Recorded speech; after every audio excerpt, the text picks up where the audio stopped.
Hi everyone, today is Sunday, June 17th, 2018, and this is the Duel Assessment, your podcast for Yu-Gi-Oh! Duel Links. My name is Green Ranger. And I'm Deck Tech. And the WCS qualifiers are over. We are kind of light on PvP this week, but PvE has some events going on.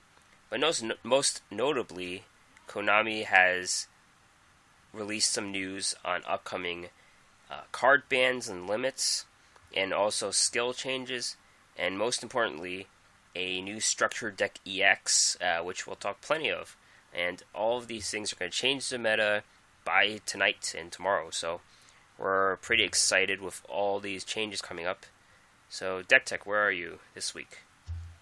So like you said, I've only been playing a little bit of PvP. I finally got a chance to try out the 5k PvP and 5k life points. And with that, I've been trying to make Archfiends work with Card of the Soul, because now that you have 5k, you can start it out and automatically make pick a couple of the big important monsters for that deck. Hasn't been working super well for me. I tried both a 20 card version and a Grasslook Screener version, and neither one has a positive win rate, so I ended up tanking back down to the floor of wherever I was. And so that was, it's fine. It doesn't really matter. I was one of the people whose stats were messed up because they carried over for the month, so I don't even know what's going to happen at the end of the month. So I'm not super invested in this month, but it's interesting to see how the format changed. I thought this deck would be super OP, and I'm not sure if it's just because I built it wrong or if I'm playing it wrong or what. I did see a couple people got King of Games with it, so probably either they built it wrong or played it wrong, but I don't know. We'll see. Maybe I can figure it out. Cool. Yeah. How about you? What are you at? So I've been like last week where I couldn't get to the DL level or something. I forget. I was bouncing up and down. I'm doing that with Plat 3 and Plat 4 right now. I've gotten to Plat 4, but I keep getting knocked back, and I'm trying to play yugiohs before they are getting nerfed to a good degree, so I'm trying to play them, but they're not really doing too well for me. Sometimes they do break through that 5,000 if I get my ties and a trap card and I'm good. I win the game automatically, but sometimes that doesn't happen, so I might switch off the aliens again, which I said I would do last week, but I did not. So I think it's going for real this time after the nerfs go live tomorrow. Yeah, once the nerfs go, so it's in an interesting spot because we get 3 different metas in this in this month, and they're all different from any of the metas in the last month, and that tends to happen in this game fairly frequently anyway, because we get new cards and sometimes those shake up the meta. But we have had a pretty stable meta for the last little while, and so it's new, or it's kind of like a thing we haven't seen in a while, where we have just so many micro metas within this one season. It'll be interesting to see playing on each week after these major changes, what's different this week. And I wish I had a little bit more time to play, so that I could get a real feel for each of those different metas. Yeah, there's going to be a different top deck every 2 days probably this week, and no one's going to know what's going on. And it's a fun time to experiment, see what works. Yeah, especially if you're lucky enough to not have to worry. I don't really think anyone has to worry too much about this month's rank, but it's a fun time to play around when you don't care as much about where you finish and stuff. It's kind of stressful if you definitely need to win and you don't know what the meta is going to look like, but in times like these, you could just kind of have some fun. Yeah, just get to Legend 1 and whatever. I just don't want to fall too far behind and dig myself out in gold. Yeah, it's a good point. Esports, they are playing esports before. These are the tournaments before the big changes come. Duel Links Meta Weekly 24. It happened on the 13th, which was Wednesday. And they are, as DK likes to do, he implements some of the changes, so the ban list is enforced and restart is banned, and I believe balance is running by the new rules of balance. So this deck mostly had masked heroes and aliens. First place was Aliens. They're back. Wybona, Mind Scan Aliens, 21 card deck. It's kind of the natural inclination for Duel Links meta to go to Aliens because they were the tier 3 that did not get touched. So here it is. There's a Treacherous Trap Hole that makes it 21. Not much really different from the old Alien deck. There are some new ones that we are seeing, but this one is pretty conventional. Yeah, the new thing is the skill, right? That's Right. kind of the weird part. Makes sense for the deck because they have the Telepath and the Cosmic Cyclone to do stuff. Yeah. Second place, Monkey Boy 44, Grit Aliens, another Alien deck. This one is a more aggro build, but not the most aggro build, I would say. I'd say the most aggro build runs Crop Circles, which is what I'm trying out, but it has Mysterious Triangle and Hey Trunade to kind of do those one-turn kill things. Yeah, one interesting thing is that they didn't ban Grit in this tournament, even though Grit's getting changed, as we're going to talk about.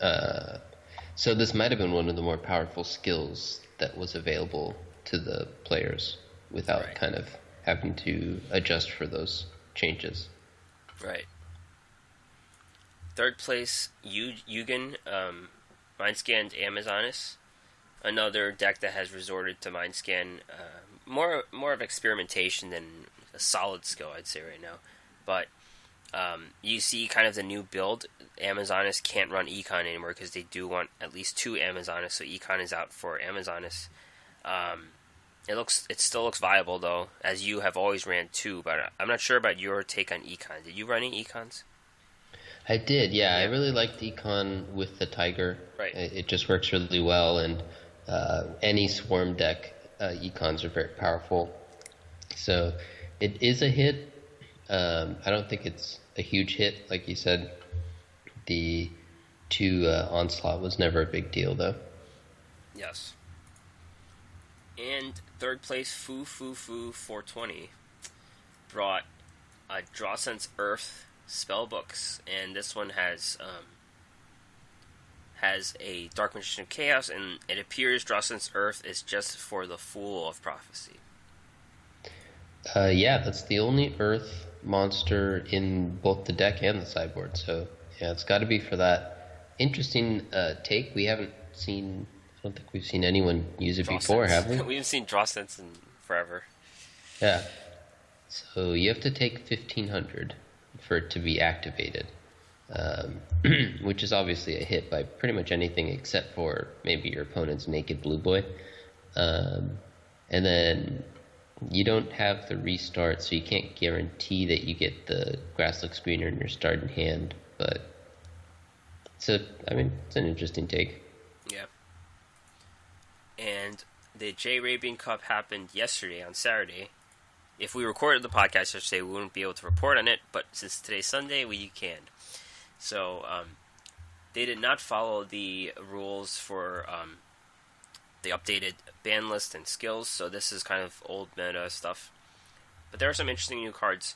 The first place Mock Dragon, I call this hybrid spellbooks. I'm not really sure what to call it, because it has one Silent Magician and one Dark Magician of Chaos, but the rest of the deck is a 30-card spellbook deck.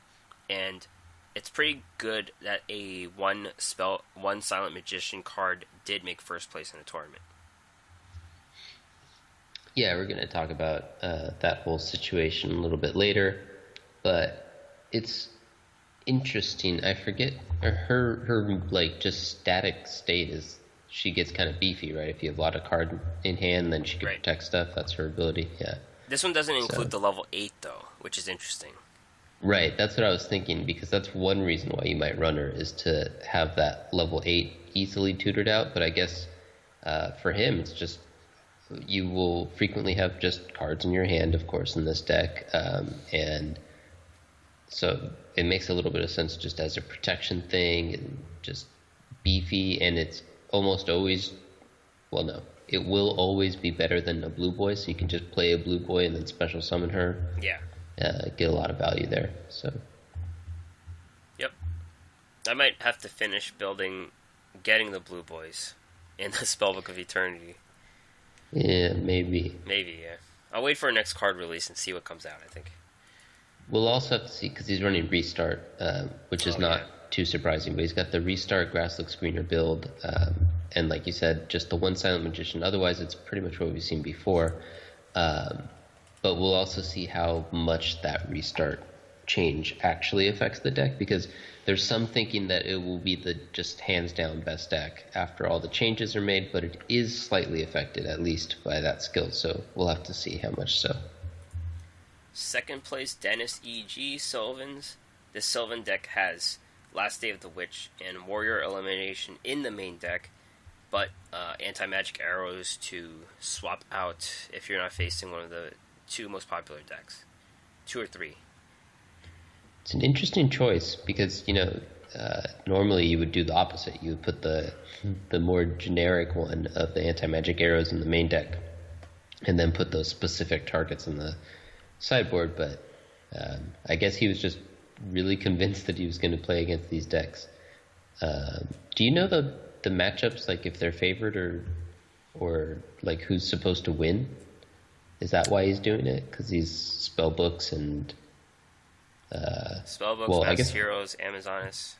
yeah, I It guess covers there's them so all. many targets that it's not really that much of a odd choice. But, Yeah. And I guess Sylvans can kind of go through the deck faster than others, sort of. I guess. yeah, Maybe. Yeah. and I guess any spells are kind of whiffs anyway, so it doesn't matter like which whiff it is when you're like doing your whole excavation thing. So, Yeah. huh. Yep. Very interesting. That, by the way, just as a veteran card game player and stuff, that's when you know that you have a problem in the metagame is when Yeah. people start putting sideboard type cards like that into the main deck. And obviously this is kind of the first time that we've seen this particular build. So I'm not saying we're there yet. Obviously the other indication that there's a problem is when the company decides to make a change by banning and restricting stuff. So we already know that there was a problem that they've decided to address. But had they not done that and had this like line of play become more popular, then you'd be like, okay, yes, this is a clear indication that there's some sort of issue with the meta when these cards that are clearly designed to be sideboard cards are being put into the main deck. Third place, Lin D, a Parasect Amazonas deck. It runs Jade Inside Whistles and the Snipe Hunter, but no Lava Golems in that. Kind of was like a first build of Amazonas with Weevil. Yeah, this is weird. I think this is one thing that might happen with the changes. Except, like you said, I would have expected it to run Lava Golem.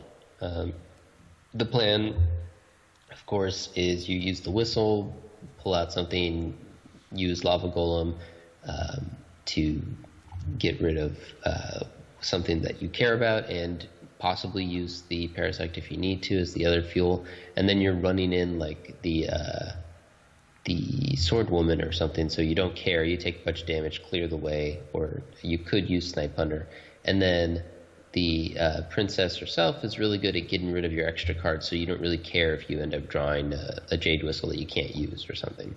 So this was one of the splits that was very early on in Amazonas development, and it ended up just being less powerful than just the pure Amazonas, but it might come back now that pure Amazonas is taking a little bit of a hit from the restart thing and from the limitation, so we'll see. Yeah, this might just be like a draw disruption or board disruption thing, and one of the skills we'll talk about later is a disruption skill. Well, two of them I think are disruption skills, so it might be that type of tactic. Yeah, it could be.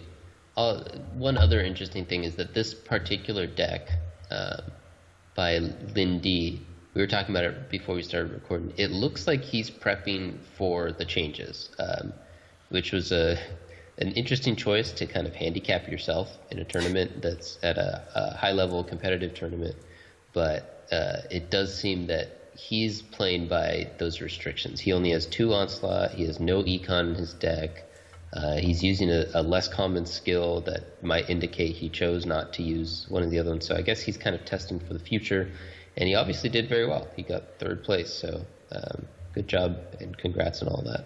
Yep. And another third place winner, Clash Brawl. Clash Brawl brought the pretty standard Amazonas with Restart, 3 Econs, and 3 Onslaughts. So this deck will not see the light of day by next week or tomorrow.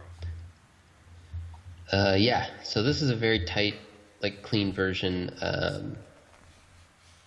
Probably what I would consider just like the core clean version. The only thing that's a little bit what I would consider core is Chalice, but I think it is appropriate given the meta. So that's like, core 0.5.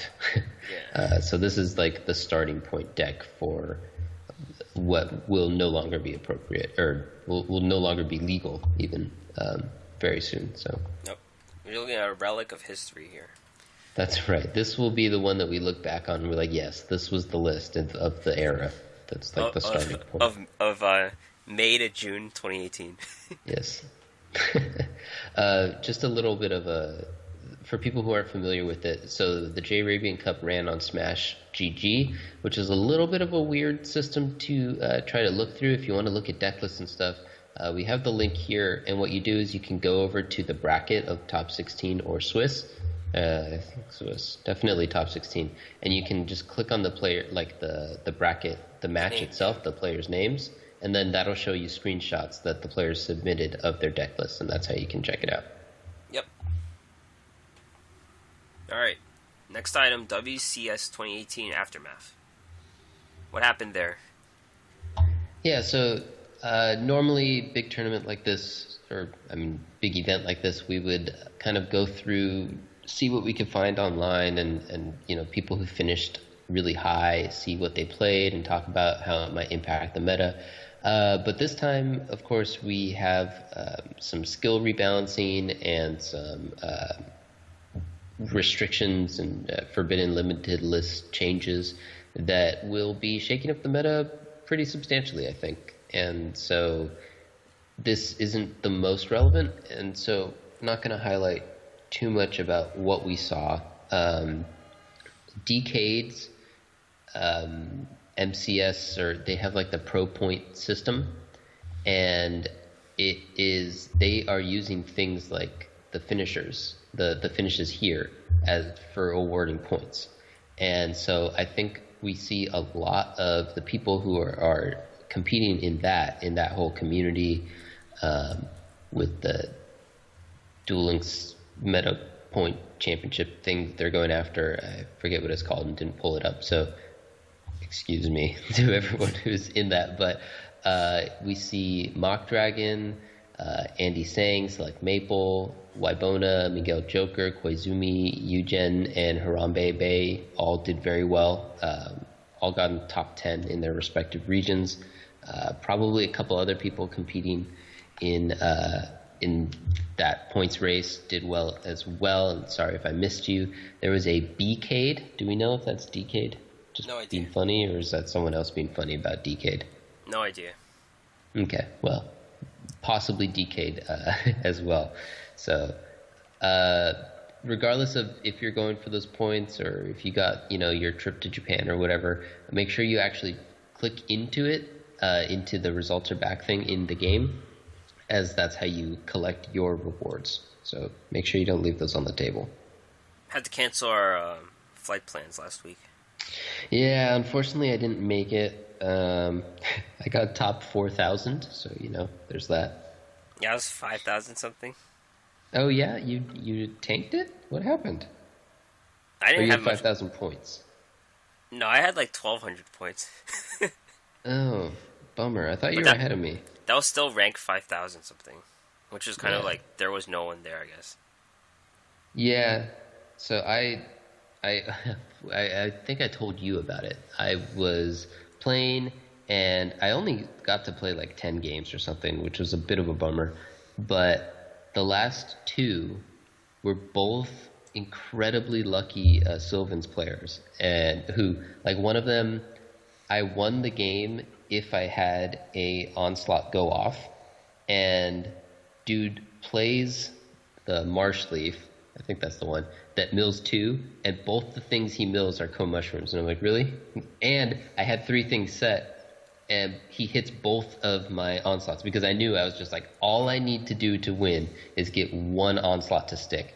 Right. And of course, the dude clears them both, and so I was like, okay, cool. Now I understand why everyone hates Sylvan, so I'm on that team now. Good. Yeah. They'll be gone in a week or so. Yeah. I've done my part. Yeah.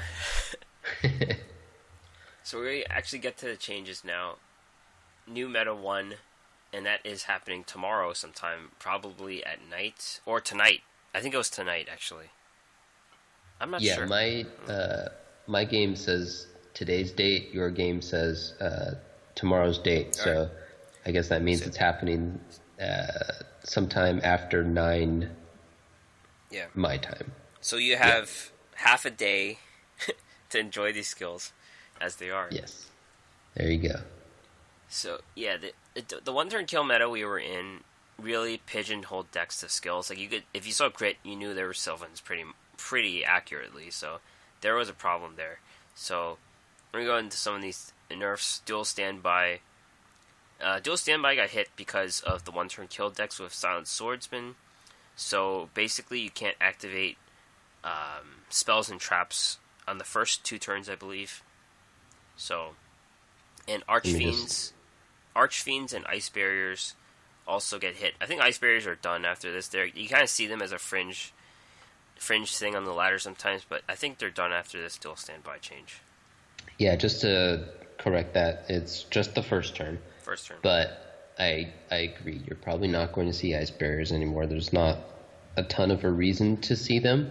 There isn't now much of a reason to see them, but I guess then there won't be either. It's interesting because I didn't play very much during the Silent Swordsman meta, which really didn't last super long from what I've seen. I still don't see it, so I don't think I ever played against this deck, and so it's funny to see a nerf for it. It was too consistent, in my opinion, and it's either that or you did nothing in that turn and you won. So it was that situation, but I felt it was too consistent. Yeah, and those types of non-games aren't very fun. It's the similar situation as the Bamboo. Problem was that Bamboo was more accessible, so a lot more people were playing it, I think. But you don't like games because Bamboo didn't have a crazy win rate or anything, but it just felt bad because you either won or lost based on how the draw went, and then you didn't really play any of the game against them. Yeah. They either just won on the first turn or second turn or did nothing, and you just very quickly won. So I could see it being a very similar deck, similar situation, so the nerf totally makes sense. And of course Teo was doing it again, so. Yeah, I mean, it makes sense. It's kind of a problematic skill, and this nerf to it is the easiest way to fix it because there's no... there's a little bit of a limitation to traps, but there's no limitation almost at all to spells. There's no cost, yeah. This, when you have skills like this, it encourages degenerate gameplay where you can just play a bunch of spells all in one turn because you have extra cards and maybe you can make yourself a little engine or something, get it going. Traps are less problematic because you have to set and you have to wait a turn and you only have 3 slots to set anyway, but spells you could just go through your entire deck, so it kind of makes sense. I didn't suffer from this one, but I'm okay with it. Restart got nerfed. This is probably the most popular skill we have seen at all in this one-turn kill meta, of course. And basically the nerf is that you skip a draw phase if you do restart. It was already nerfed last time when they showed the hand, but that didn't really change anything at all, it seemed. Yeah, it was one of those, decks where once the meta gets settled, then the clever deck building goes away, and it doesn't really matter too much if you give your opponent a little bit of information. It is definitely a concession, but it's not a huge concession. It's like, okay, they know which deck I'm playing. They would often learn that on your first turn anyway, so it's not like you're not giving away too much. So if they're learning it on your first turn, then only 50% of the time when you use restart is it any sort of nerf. And then it's not a huge nerf because you're not telling him what's in your hand, you're just telling him which of the archetypes you're playing. So this is definitely a much bigger nerf. They say in the notes that it was the most powerful, or the most common skill, right after the next one, or the one that we're about to talk about was the second most used. So makes sense all around. Balance. It was first nerfed by one card being subjected to RNG, but now you need 6 of each card minimum to run balance, or else it does nothing. And the Cyber Angel balance build is dead because you need trap cards and they don't run traps. And I personally used an 8-5-7 composition for yugiohs in my April King of Games deck. So to fix that, you would just move a trap card into a magic card. And any 8-6-6 should still work, but it limits the deck building. And it's not really balanced anymore, but more like 3 skill deck, not whatever you want it to be. Yeah, I mean now it's I would say more balanced, but it's definitely a substantially more restrictive skill. Yeah, and the thing about yugiohs I'm trying to do, they're not going to be able to run econ anymore. So, like, what spells are good enough to fill those 4 slots, those 3 or 4 slots? It's kind of tough. You can't run econ because Pulse Mines. You're running. Right. And you have to have 2 of those. So. Yeah. Yeah. Good point. Yeah, I mean that's kind of. I had a similar situation with Amazon. Is everyone was looking at different ways how you're going to build the deck going forward, and one idea was balance. And so I was like, okay, well let's take a quick look, see what we can do with balance. And it just doesn't. You don't have the magics that you want. I guess that you could use Heirloom, maybe. I've seen Heirloom a lot. Yeah. I was looking at Heirloom, but it's not amazing. It would only work if you had one of the changes, not both. Like you can make balance work if you still have econs, but without the econs, then it's just not really very good, I think. One deck that's still probably pretty good with balance is Aliens, because they never really have to run econ. They could just use the A cell. In the A cell, you just have 3, and you just put some other random magic cards. No, you could run 2 econs. Never mind. Yeah. Yeah. Yeah, there's definitely some decks that aren't as affected. Aliens is probably a very good choice. I think the skill will definitely come back. Like, it still works.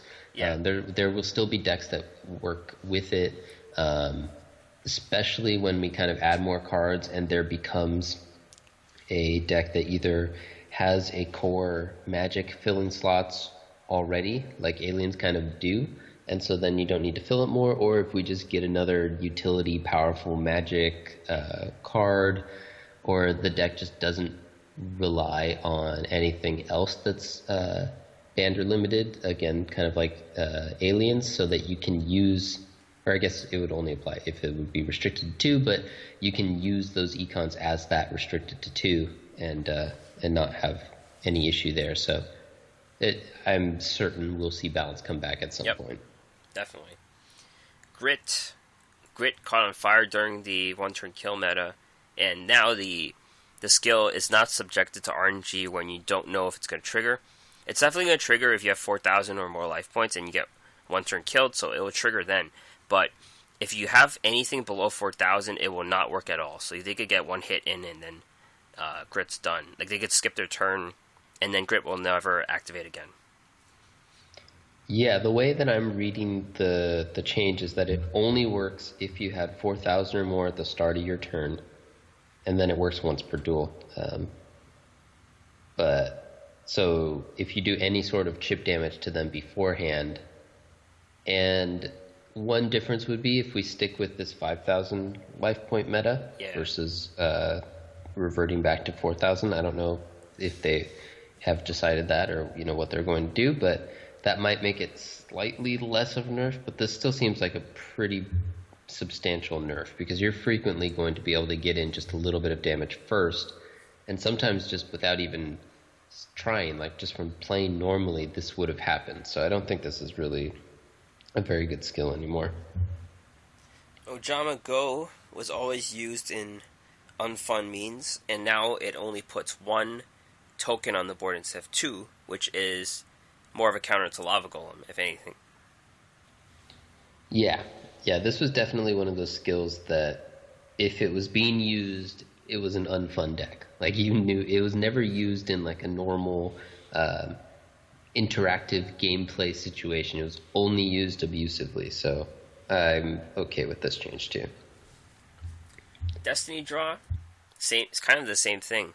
It was always an unfun deck with Tempo or whatever, and now he can only use it once a game.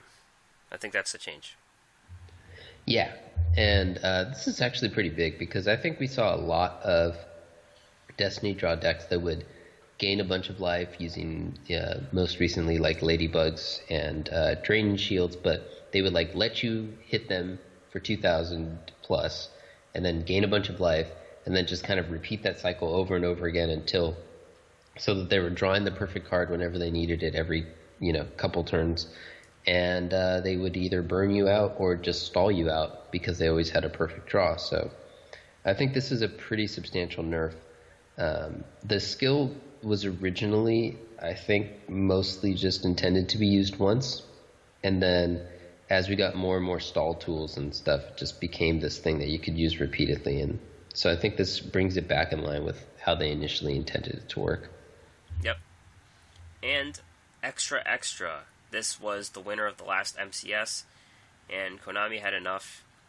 So it only triggers once now, and you can't draw out the game by repeatedly duplicating your cards. Yep, yet another skill that was used almost exclusively in like boring, abusive, annoying control decks, whatever, or just really fun if you're the type of person who likes to watch your opponent squirm. But I think it's good that there are control decks in the game, but you don't want them to be too powerful. You don't want them to be too prevalent because it's just a super unfun experience for the opponent. And so it overall brings down the level of fun for like the whole game if they get too strong. And so it makes sense that that they're kind of limiting this one as well. Yep. And four skills got buffs. Draconic Fusion. They previously just got a card called Dragon's Mirror, but now they get a free 5-headed dragon in their extra deck. Oh baby. I don't see 5-headed dragon's just that 5,000 attack fusion. Yeah. I don't think this is I still don't think this skill is going to be used. Yep. Sealed Tombs. This one actually might be used as a random skill if you have a skillless deck, but you once per duel you can restrict the graveyard. I believe it kind of does what Necro Valley does. Like, your opponent can't use graveyard for a turn. So it's kind of like No Mortal Can Resist, but they don't turn into skeletons for that turn. Yeah, let me just pull it up to make sure. Until the end of your opponent's next turn, neither player can banish cards from the graveyard or special summon monsters from the graveyard. It can be used once per duel. So, yeah, it kind of locks them out for one turn. I could see it seeing some play, like you said. No Mortal Can Resist kind of caught me off guard. But I guess it's just so powerful in this game to restrict it that it could see some play. It doesn't seem like it seems unlikely to me, but given that No Mortal Can Resist saw play, I assume this will at some point as well. But it just doesn't seem super powerful, so I think it can only really see play in reaction to a really powerful deck that it counters. Yeah. Harpy's Last Will. I did not know this skill existed, but you need 5 Harpies in the graveyard, and then you get a Harpy's Feather Duster, which destroys your opponent's back row. That's a bit of work, though. 5 Harpies in the graveyard. Yeah. So I remember this one. In fact, I'm pretty sure I have it. And I thought about trying to make it work, but it's just, like you said, it's just a lot to try to make happen. It's a really big setup, and the payoff just isn't worth it. So I'm not surprised it didn't see any play. I don't think that it will see play um, even after. Yeah, so I have it, and I just looked it up. The version now it requires 6 heartbeat cards, um, and then you get the feather duster. So Yeah. I don't think that lowering it by 1 is really going to make a substantial difference. You need to lower it down to like 3, and then it'll see play. Yeah. And Posthumous Army. This is Bones. I think you turn everything on the field and the graveyard into zombies. And that does counter those types synergies. So there are certain cards like you need a spellcaster, you need a warrior, so it counters that. And I have a Paladin of the Cursed Dragon. And that could steal your enemy's monsters if they're zombies. So maybe that's Ooh, something. baby. You have 3 of them. Nice. Go. You can, you can go get them. I think I might have that as well. It's the light zombie, so you could do like light and dark things.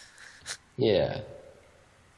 So, just to get the exact language, Posthumous Army will be changed to can be used each time your life points decrease by 1,000. All monsters on the field and monsters in both players' graveyards become zombie-type monsters until the end of your opponent's turn. So, like you said, it of course counters all of those things that require, like spellbooks do, require you to have a certain type, certain like equipments and stuff also require that. I don't know if they fall off though, so that's interesting. What do you mean fall off? Like if you, so what are they called? The noble knights Yeah.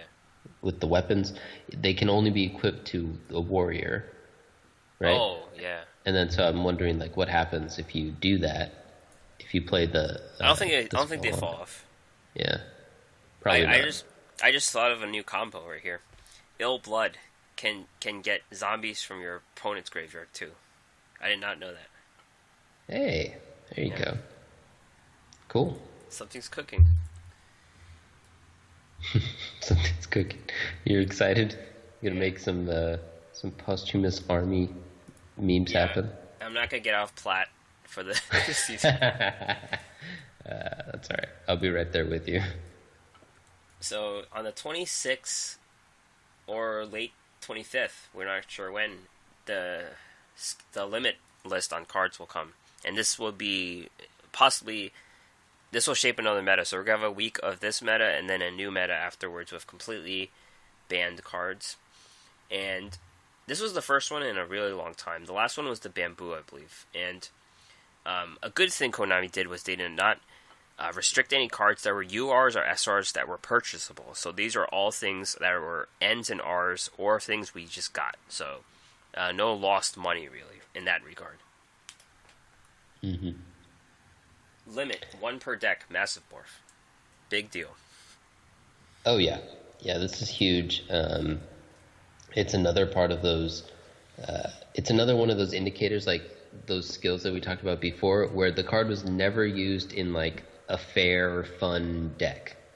It's only used when you're going to abuse it and lock your opponent down and lock them out of the game and or maybe like OTK them with Amazon, a swordswoman or something, you know.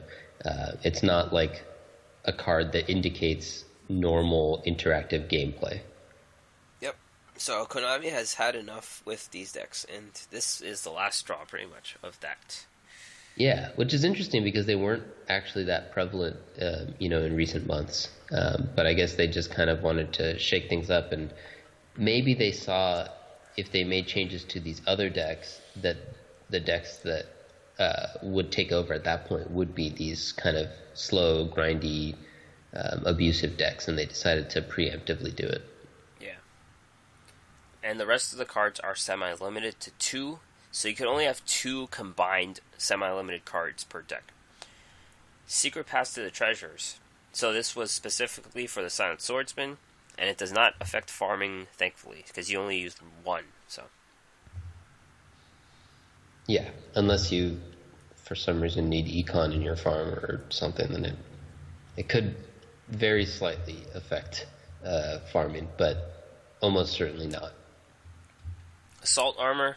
This is a card I've never seen before. but it's kind of the same vein as Secret Pass. Yeah, yeah, I think it's the same idea, right? They didn't want you to. I guess maybe it would be in the Silent Swordsman decks. I don't know. I never Are they used it. warriors But... or are they spellcasters? I think Oh, they're warriors. That would I make don't more know. sense. Because they run swords.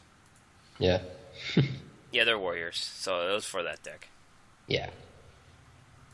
I always got beat by backup riders, so I never saw the assault armor.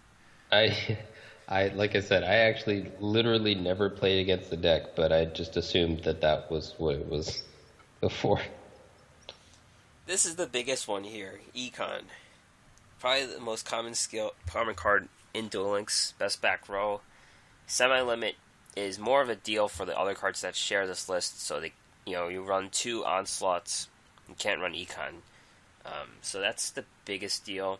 It's going to prevent a lot of one-turn kill things from happening. The position flipping is... There's a lot of cards that flip positions, so it's not the worst. You could sub out a lot of cards for it. Like an old one, Security Orb, for example, flips things over. So yeah, it's just more about thinking about what your deck composition would be with no econs. Yeah, it's become like a crutch. It's the type of card that, or well, it is the card that is in almost every single deck, and it used to be less commonly used, but it was hard to get at that point. But now everyone has it, and everyone has 3 copies for the most part if you're like actively playing the game, and so it's just everywhere. And I think this is slightly a change just to change things up. Like you said, it interacts a little bit with a couple of the other cards on here, but so I think Heroes and Onslaught and Amazonas, it affects kind of more. Cyber Petit Angel a little bit there too, but it's an interesting change. I think it's kind of just to shake things up more than to specifically target anything. Yeah. Cup of Ace, mill decks, ice barriers, as I mentioned before. So, yeah. Yep, it's another. It goes hand in hand with the dual standby change, so it makes sense. It's the same idea. They don't want you to win on the first turn just because you have a bunch of extra cards in your hand. Hero Shadow Scout, another hit on the mill decks. Yep. I mean, this is the eyeball guy, right? Yeah. Yeah. So I guess they're just really not feeling those slow, grindy mill or just stall decks. Get rid of them all. Rose Lover, this one's big. I'd say this is of the 2 Sylvan nerfs, this one's the more important one. It affects all plant decks, so air images to an extent. You see them sometimes, but Sylvans can burst you down less, I guess, with fewer Rose Lovers. Yeah. Yeah, and the other big point of it, of course, is that they did choose 2 cards from Sylvan. So it's not just, it's like a double nerf, not just because you can use fewer Rose Lover, but also you have to choose between Rose Lover and Marshleaf. Yeah. I'd pick the Rose Lovers. I wouldn't run any Marshall Leafs anymore. I don't know. Yeah. Yep, and so like you said, it's just the way that Yu-Gi-Oh does their kind of banned and restricted list is a little bit different from most other games. So it's just for these cards you can only use 2 of all of the cards that are on this list, all combined. You can only have 2 between those various things. So I think that's the bigger side of the nerf, even to me. In Econ too, they typically would run Econ in those 4 slots, those 4 back row slots typically.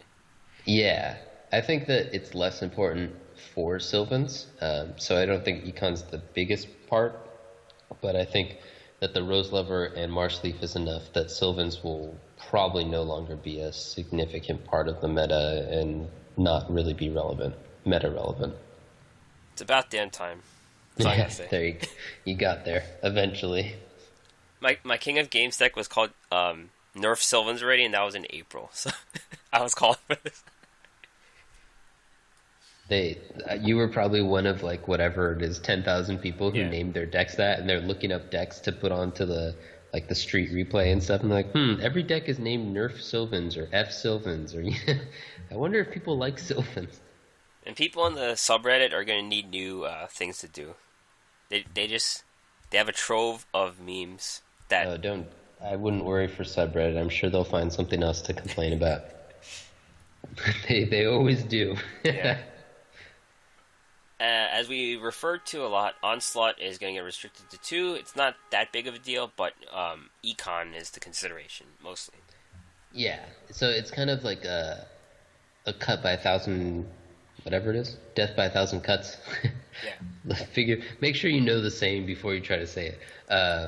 For Amazon, it's because they get this onslaught limitation, econ limitation, which essentially means they can't run econ because you're obviously the whole point of the deck is that you run onslaught. So you're running 2 onslaught, can't run econ, your skill gets nerfed. All of those things put together will lower your power level a bit.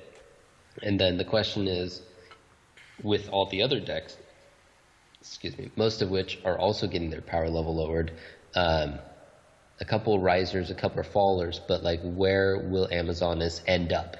Because it's definitely still buildable. It's still a good deck. It can still exist, and it will still exist. But the question is like, how much are all these little tweaks going to hurt it compared to all the other decks that will end up existing at this point? So it's going to be really interesting to see. This is definitely the deck that I'm going to continue playing a good amount because I want to test it and see how we can make it work. I want to be part of the whole trying to rebuild it.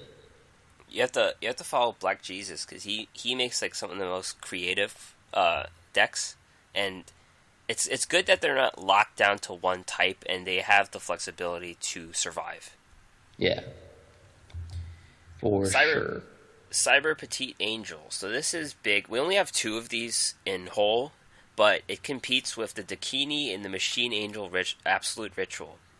And yeah. I think this is a sign that more Cyber Angels are coming, or Manju, because if you see the Alexis mat, there's another Cyber Angel on it.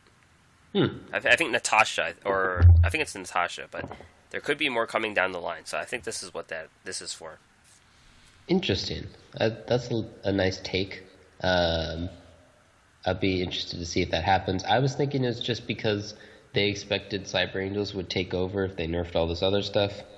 But this is significant. We were already talking about before how it's kind of hard to build the deck when you have to choose between Dakini and the Ritual. But now you... I think it's actually, you got the wrong one there, by the way. I think it's the Machine Angel Ritual, not the Absolute. You're right. But anyway, back on point.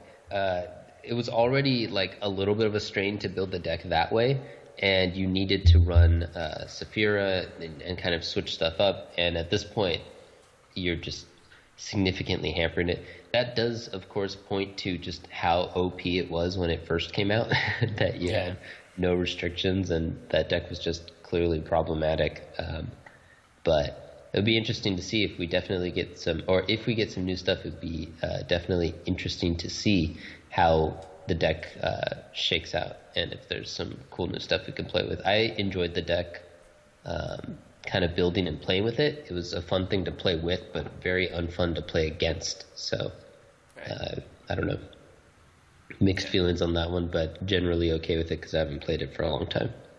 Yeah, I think we could put it away for now until new stuff comes. Like anyone, I did play it last month, I believe. Pulse Mines is limited to 2. No machines are doing amazing, with Gearjus being the best one there is right now. You're gonna run as many of these as you could, so 2 is the limit, and you can't run an econ anymore. So that's the main thing. Yeah. I was wondering if perhaps... again, I'm always thinking of these things more of like a game balance sense instead of like what's possibly coming or whatever, because I don't know the potential pool of cards very well. But I was thinking that maybe they were thinking one of the stronger skills after they do all of this would be the Ancient Geared skill. And so this is kind of all... This plus the Cyber Angels was making me think that they're kind of trying to preemptively balance stuff that they think might become a problem. Right, right. And Destiny Heroes Celestial is limited to two. It's their best card, best draw engine. I think it'll weaken them a little, but they'll still be pretty viable. I think it's not enough. Like if you limit it to one, it's gonna kill them. But I think two's still plenty because they still have plenty of different Destiny heroes to use. Yeah, I think the deck can definitely still be built with it, or with it limited to two, but it'll be a little bit weaker. It also loses restart and econ, so Yeah. it's definitely taking a hit, but it was kind of on pace to be one of the stronger, maybe top decks after other decks were kind of nerfed into the ground, because it was already one of the top decks. So I think this might just be another one of those, like just a little bit of a touch to make sure we don't make things worse by making these balance changes. Right. And a card is coming off the semi-limit list, and that's Red Eye Spirit. I'm not sure if Red Eye Spirit is going to be good. I mean, Red Eye Zombie is going to be good, but it opens up more Red Eyes cards down the line. Yeah, and I also love this precedent where they're saying, they told us from the get-go, things are going to go on and off of the forbidden and restricted list.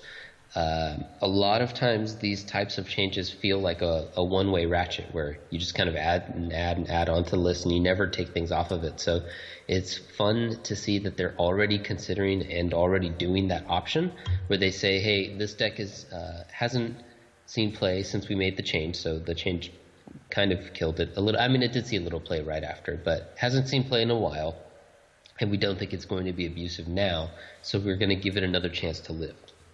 And I really like that. Yeah. So that's enough for the changes there, and we're going to talk about 3 sets of new cards. The first one is Spellbound Silence, the EX structured deck. And we knew it was coming based on data mines on Monday, but then it came later in the week. And I go into the shop, and then there's no option to buy it with gems. I was shocked. And the first box you can buy for $4 and $7 each one after. And I'm going to say something important here. I'm going to bring up $18 a lot, but I've learned that economies of scale are different in other countries, and $18 in America is not the same as another country like Brazil, for example, where this is a lot more costly. Yeah, you sent me something that, this, I forget the example. It's so from, like this, it's from the subreddit. Yeah. yeah, this costs more than, Gas. whatever. Yeah, getting gas in your car, or paying a month of utilities or whatever. And so when you think about that, then it's just truly absurd. My problem is that it's just kind of like counter the whole free-to-play Philosophy. model. Yeah. And like you said, it violates the whole promise of free-to-play.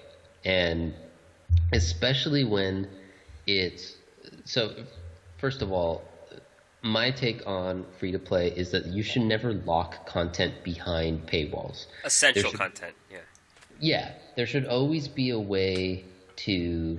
Right, yeah, sorry. The distinction that I was trying to make is content versus just like cosmetics. decoration. Yeah. So I guess you should never hide gameplay behind paywalls. That's what I meant. And this is definitely an example of them doing that. And you can make things like skins and whatever behind paywalls, and that's fine. But it's hard to claim that your game is free to play when it's like, okay, you can't actually play this part of the game for free. And making it... We already have issues in this game where the game's already kind of pricey. And so it's not like the most free-to-play friendly. But that's like a different type of complaint, in my mind, than you told us this game was free-to-play and now it's actually not if you want to play this specific deck. And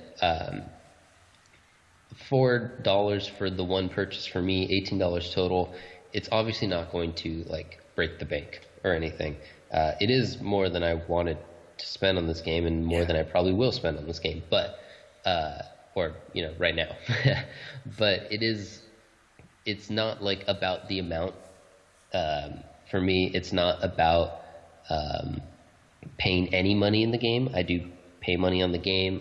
We love our Patreon supporter, and if anyone else wants to jump on Patreon support, we would very much love to put more into this game and give more like content on these new decks and whatever. But it's just this whole like bait and switch that really rubs a lot of players, including myself, the wrong way. Yeah. And we have seen precursors of this. The Masked Hero deck did require payment to get the second and third builds, which you need for the Vision Hero Vions, for example. But it was definitely more value for the money. And it could be... Konami has done this with another game, I think Metal Gear Survive, where you have to pay for save slots, which is kind of ridiculous. It's not on the same scale. It's more ridiculous than this situation. But definitely the precedent of violating what every popular money-making game now does not do. So, yeah, it's not about the $18. It's just about the concept of we can't really run these 3 Silent Magician spellbook decks, and we can't talk about them because we can't pay for it. So, Yeah. and it's I don't know if it's something they're going to keep doing because it's the EX structure deck, so I'm not sure what that means. It could be it's disturbing if it'll keep happening, but we don't know. Yeah, it is. I agree. I don't know exactly what it means. I imagine they've gotten a good amount of outcry about it, so I don't know if they're going to do too much of this going forward. It seems like it might not have worked super well, but on the other hand, there's a lot of people who ended up buying it. Yeah, they showed off their prismatics online. Everyone did. Yeah. So it's like, maybe it is worth it. If people are saying that they're upset, but Konami's making money, then Konami's going to keep doing it. So Yeah. I don't know if this is a win or a loss for them. I hope that it didn't go super well because I don't like this precedent for the game. No. Yeah. That's what we have to say. This is the type of thing that you could talk about you could spend the whole day talking about this stuff, but we are generally not on board. That's where we stand. Yeah, the 2-second synopsis.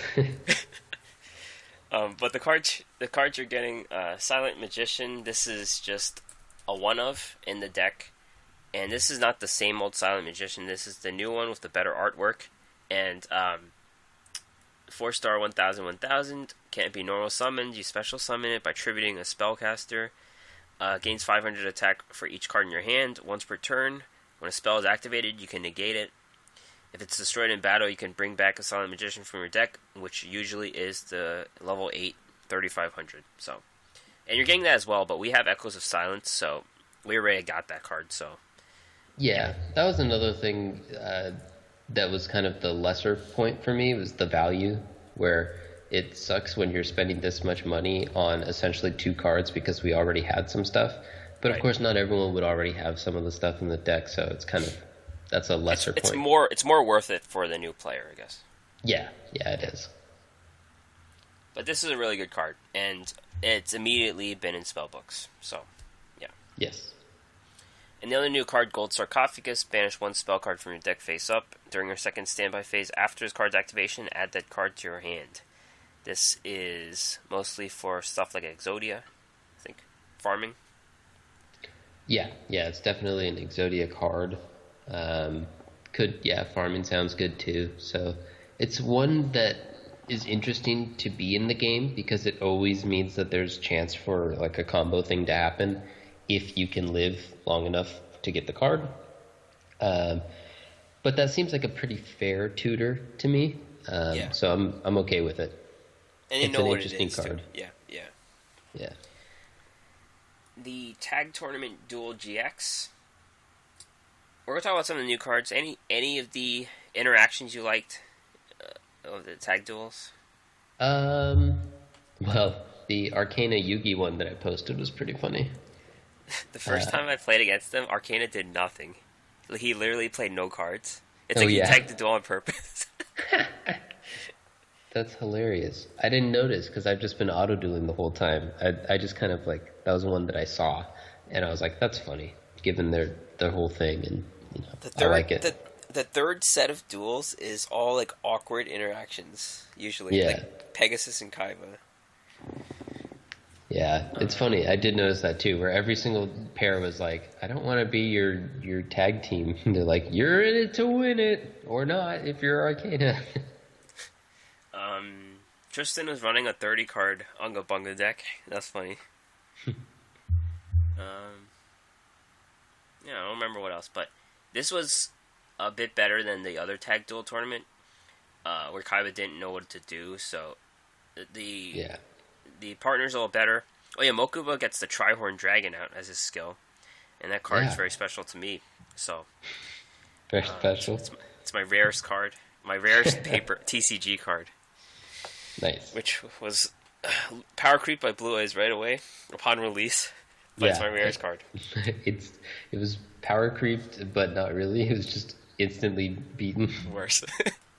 And I played it in every deck I had. Like, I didn't know how to build decks, and I was just like, oh, this is my rarest card. I'm going to use it, just like the anime.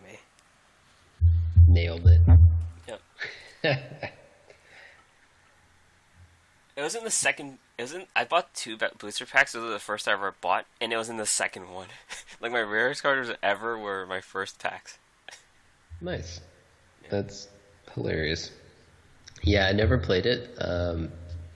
I do like that the computer like tag friend or whatever is significantly better now. It seems I've just been auto dueling the whole event. Yeah, yeah.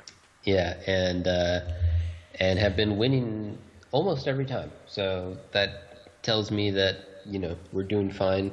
We're getting free giant dragons and stuff. Like I'm cool with it. Yep.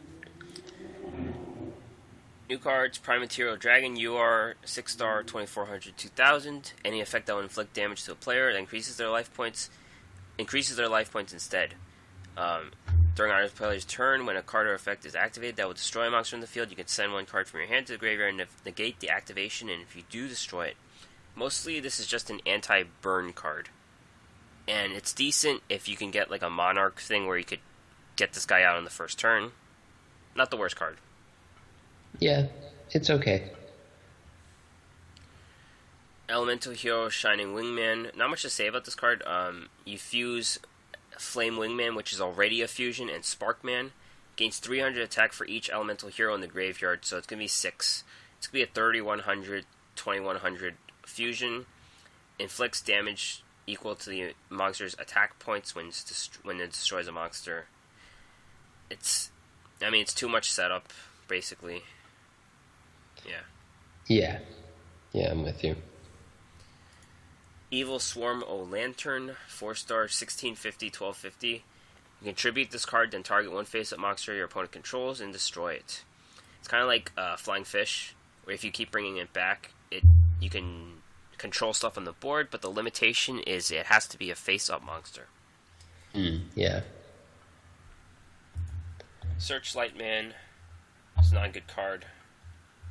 I can't find it, but it's basically your opponent, when it flips, your opponent can't set stuff for the rest of the turn. And there's no main phase 2, so it's kind of useless. Yeah. And Rallis the Starbird. This card gains attack equal to the level of the monster it battles by 200. When it battles a 4-star, it's a 1600, so literally unplayable. Yep. That's where I am with that. Yeah, so I've just been using it to, I'm not super interested in these specific cards, and none of them call out to me as being incredibly good. So I'm just doing it to get gold, or not gold. God, I keep saying gold, gems, the thing that actually matters, and EX jewels, I guess, and stuff. I'm nearly done getting everything already, so it's going all right. I think I'm done. I'm just doing it for the extra stuff. Yeah. So that's, it's nice to get free stuff. Yeah. PSA, if you want to, you can actually control your partner. You can take over, and then you get to play with cards that we don't have, like Negate Attack and probably some other ones too. Trihorn Dragon. And Trihorn Dragon, yeah. Yeah. And yeah, go ahead. Oh, sorry. I was going to say, and just to do that, what you do is you just kind of click on their the partner's name tag there, and then there's an option that says Duel manually, and you can turn it on if you want. It's where you see the deck list, right? I think. Yeah. Yeah. Kind of in the bottom right corner. And there are 3 new trader cards. First trader update in a really long time. Cypher Soldier, formerly known as Kinetic Soldier. 1350, 1800 machine. If this card battles a warrior, during damage calculation it gains 2000 attack and defense. So it just makes you hit harder against things like Amazon and still take more damage, but it doesn't get around effect destruction or banish. Yeah, and it could also be bad for you if they run a swordswoman into it. But it's one of those cards that's like kind of a sideboardy card, unless maybe you do like a DNA fusion or surgery thing. But it's a sideboard card that doesn't sufficiently hose the thing that you're sideboarding against for it to even be like worth the slot. So I don't think this card doesn't seem very good to me. No. Debunk Counter Trap. When a monster effect is activated in the hand or graveyard, you can negate the activation, and if you do, banish it. I think this would have been really good in our current meta because there's a lot of cards that counters like Rose Lovers, Sylvans, Destiny Hero Celestial, Chaos Hunter, and Kribo. And Baby Tiger. But yeah. Yeah, I mean, it's, like you said, probably a little stronger in this current meta than it's going to be in the upcoming meta, so it's not going to be the most relevant card. I don't know if it would have seen play. Rose Lover is a very powerful one. All the other ones kind of seem like meh to me, but it might have been worth playing just to counter Rose Lovers, mostly to counter Rose Lovers. And Asleep at the Switch trap card. When your opponent gains life points, target one monster your opponent controls and destroys it. It's mostly like against air mages, I guess. It's just a good card to have, but you're probably not going to use it. Yeah. Do you see this card's artwork or no?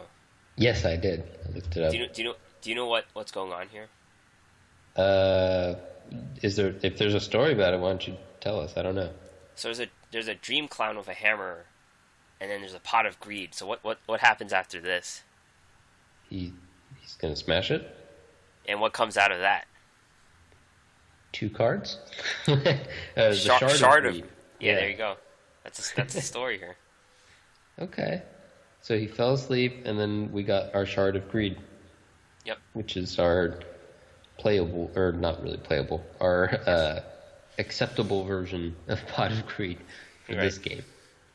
Yep. Alright. Should we talk about this last part? Or it's up to you. No, why don't we save it? So we got a challenge to do deck building like we did last time, where we did all ultra rares last time. This time it was to do all super rares, and we're already running a little bit long, so why don't we save that one for next week, and we'll see if we have time next week. We'll do it next week regardless. It might be long next week, but probably not. Yeah, I think there's just one event next week, so we might be good. We'll see. Yeah. Unless they throw a new box at us or something. Yeah, new box, new meta, something. I mean, you never know, but we'll throw it in next time. Yep. Okay, so that is it. Thank you for everyone leaving comments on YouTube, submitting challenges, or otherwise interacting with us. It's been pretty fun. Yeah, we'd love to hear from you guys. It's nice to know that there's more than just like us talking to each other. I mean, we like talking to each other, but it's nice when you know that people are listening. And we love getting ideas for content from you guys too. That's always a good time. Yep. So send us anything we're doing right, doing wrong, anything you want to hear. Let us know. Listen and subscribe on iTunes, Stitcher, Google Play Music, Overcast, and YouTube. Check out the podcast and more at our website, theduelassessment.wordpress.com. We're on Facebook, facebook.com/the Duel Assessment. If you want to help us get cards or upgrade, patreon.com/duel_assessment. Email us with any questions to duelassessment@gmail.com. Or you can find us on Twitter, duel_assessment, me at Green Ranger CCG, DeckTech at HSDeckTech. That's right. Still didn't change mine. Yep. One day. One day, yep. Alright, see you guys. See you guys next time.